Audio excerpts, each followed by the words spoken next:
হাফসা, সুমাইয়া আক্তার, শাহরিয়ার, অনেক, সাকিবের মতো হাজার হাজার ছেলে মেয়ে আত্মহত্যা করেছে। এটা তো শুধু যারা আত্মহত্যা করেছে তাদের গল্প, কিন্তু এরকম লাখ লাখ ছেলে মেয়ে প্রতিদিন ডিপ্রেশনে ভুগছে, দিন পার করছে এক অসহ্য যন্ত্রণার মধ্যে, যাদের কথা বলার কেউ নেই। এই এডমিশন টেস্টের ব্যাপারটা একটা স্টুডেন্টের মাথায় এমন ভাবে ঢুকায় দেওয়া হয় যে ধরেন সে যদি কাইন্ড অফ একটা পাবলিকের সিট না মারতে পারে তাহলে তাকে মরতে হবে। ব্যাপারটা কাইন্ড অফ এরকম। বাসায় সবসময় বাবা মায়ের চাপ, কোচিং আর সমাজের চাপ নিয়ে তাদের বাঁচতে হয়। তারা আর বাঁচে কই, তাদের আসলে সার্ভাইভ করতে হয়।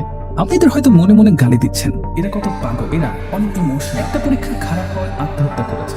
কিন্তু আপনি যদি একটু ম্যাচিওর হন, একটু যদি চিন্তা করেন, তাহলে বুঝতে পারবেন কি পরিমাণ ট্রমার মধ্যে দিয়ে একজন অ্যাডমিশন পরীক্ষার্থীকে যেতে হয়। Admissions basically traumatized me. So I think that কি করতে পারি এটা নিয়ে, তাই না? এই ট্রমা নিয়ে কি বেঁচে থাকা যায় না তো? Like everyone Udvash traumatized me too. Okay, obviously. Udvash দিয়ে কেউ traumatized হয় না, সবাই traumatized হয়েছে।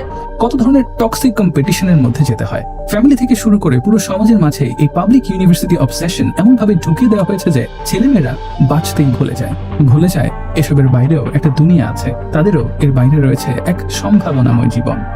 ফ্যামিলিতে অনেক কথা শুনতে হয়েছে, কত রাত কান্না করছি জানি না, কত দিন কান্না করছি সেটাও জানি না, কত মানুষের কত কথা শুনছি তাও জানি না।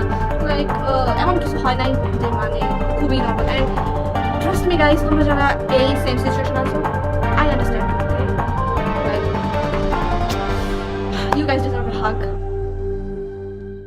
আর এই পাবলিক ভার্সিটি অবসেশন, এই ট্রমা তো এমনি তৈরি হয়নি। এই সিস্টেম এমন ভাবে ডিজাইন করা হয়েছে আপনার জন্য।